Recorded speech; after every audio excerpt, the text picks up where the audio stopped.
Alors, la Startup Factory est une structure d'accompagnement qui a démarré en 2017 avec un objectif qui est très très pragmatique, permettre aux startups l'accès au marché.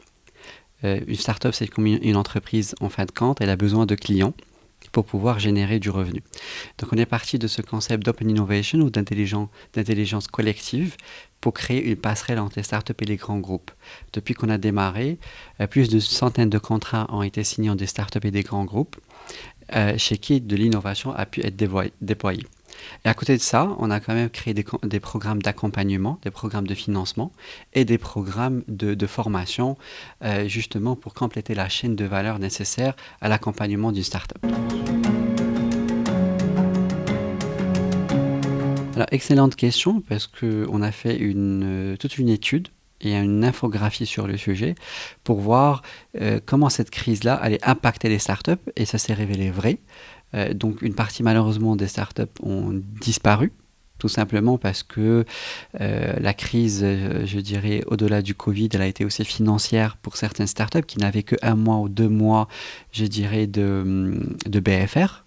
Donc malheureusement pour certaines startups dans certains domaines, ils ont disparu. D'autres, ils ont dû faire l'attitude du chameau.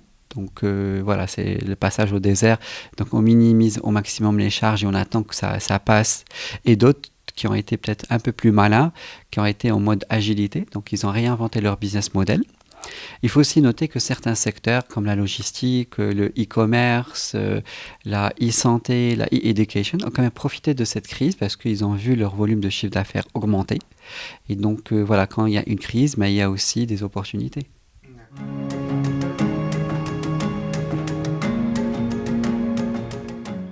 Oui, bien sûr. En fait, je vais prendre peut-être le premier exemple qui est juste super intéressant pour tout l'écosystème marocain. C'est l'exemple de Dabadoc, qui est une start-up dans la e-health, qui a vu son volume d'affaires et de commandes augmenter. Et encore plus, là récemment, les dernières semaines, on a vu que justement Dabadoc a eu de nouveaux actionnaires dans son capital. Et Dabadoc est en train de se développer sur le continent africain. Et c'est le premier exit de start-up marocaine. Je prendrais peut-être d'autres exemples comme Vite, qui est une start-up dans la livraison en fait de repas, qui a vu aussi son volume augmenter parce qu'on ne peut pas sortir, donc on doit nous emmener justement en fait de la nourriture. Donc voilà, ils sont passés quasiment, je pense, à une cinquantaine de livreurs, ce qui est vraiment pas mal. Et peut-être d'autres startups comme Deep Echo, qui sont en fait, c'est une startup très très intéressante, toujours dans la e-health, qui a été choisie par Microsoft parmi les meilleures startups de Microsoft au niveau mondial. Et ils sont en fait dans l'analyse d'échographie pour identifier de probables ou, je dirais, enfin en tout cas, des malformations qui peuvent arriver assez tôt. Donc on voit en fait que finalement ces domaines de logistique, de e-health, de e-education, c'est ceux qui s'en sortent très très très bien de la crise.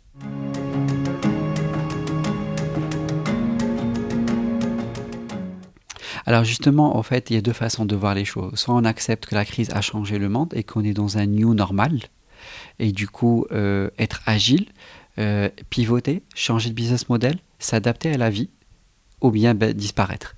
Donc moi je conseille à toutes les startups de s'adapter à cette nouvelle donne, de ne pas penser que ça va revenir comme avant dans 6 mois ou dans un an. Non, le monde a changé et il faut prendre acte de ça le plus tôt possible et faire avec. Et quand on dit à chaque fois qu'il y a une crise, bah en même temps, en parallèle, il y a des opportunités. Et aujourd'hui, plein de problématiques, plein d'opportunités à saisir, sachant qu'on est dans un écosystème qui, même s'il est embryonnaire, il est en forte accélération. Il y a beaucoup d'organismes qui peuvent aider aujourd'hui. Il y a la Caisse centrale de garantie, la CCG, avec le programme Innov Invest qui a quand même financé 350 projets de start-up. Il y a l'ADD qui soutient les start-up du côté gouvernemental. Il y a une multitude de structures d'accompagnement qui existent et qui aident dans ce sens-là. Voilà, mais il y a aussi des programmes que la Startup Factory a mis en place. Justement, il y a le Tech Show, donc l'émission qui va investir dans mon projet, qui apporte, on va dire, en moyenne entre 1 million et 1 million de dirhams par projet qui arrive jusqu'au bout, une visibilité à plusieurs millions de téléspectateurs. Il y a aussi des projets d'accompagnement, c'est-à-dire donc des projets d'incubation dans lesquels les startups peuvent être aidées à finaliser leur prototype ou à déployer sur le marché ou à lever des fonds. Donc,